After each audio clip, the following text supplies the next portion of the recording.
ہم لوگ کو چاہیے کہ انصاف والوں کے ساتھ کھڑا ہو جائیں. یہ جہاد ہے، سب سے افضل جہاد ہے. حق والوں کے ساتھ کھڑا ہو جائے، یہ جہاد ہے.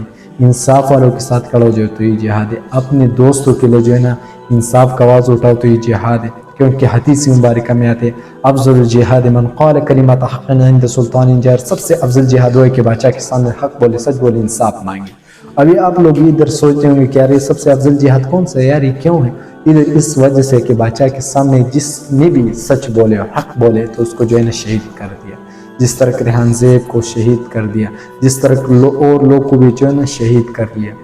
ہم سب کو چاہیے کہ ہم جو ہے نا حق کے ساتھ کھڑا ہو جائیں گے اور انصاف والوں کے ساتھ کھڑا ہو جائیں گے تو انشاءاللہ آپ کا جو ہے آپ کو اگر شہید بھی کر لے تب بھی آپ کو جنت ملے گا. کیونکہ حدیث میں آئے، نبی کریم صلی اللہ علیہ وسلم نے بتایا، فرمایا کہ سب سے افضل جہاد وہ ہے کہ بادشاہ کے سامنے سچ بولے.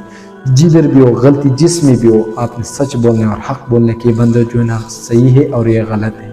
اس وجہ سے جو ہے نبی کریم صلی اللہ علیہ وسلم کے حدیث سے ہم دور ہیں، ذکر سے دور ہیں. کیوں دور ہے؟ کہ ہم سچ کے ساتھ نہیں کھڑا ہو سکتے اور انصاف والوں کے ساتھ کھڑا نہیں ہوتے.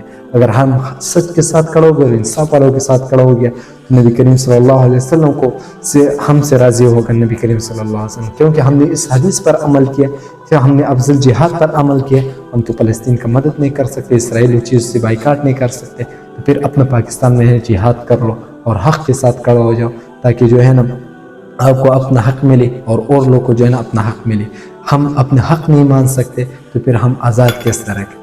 اگر ہم آزاد ہیں تو پھر اپنے لیے حق بولو، سچ بولو اور اپنے لیے جو ہے نا اور لوگ کے لیے لڑو انصاف کے لیے. اگر آپ کو انصاف نہیں ملتے تو پھر جو ہے نا آپ جو ہے نا حق کے ساتھ کھڑا رہنا اور سچ بولو تو انشاءاللہ ضرور ضرور ایک دن آئے گا اور آپ لوگوں کو جو ہے نا حق اور سچ اور انصاف وغیرہ ملے گا.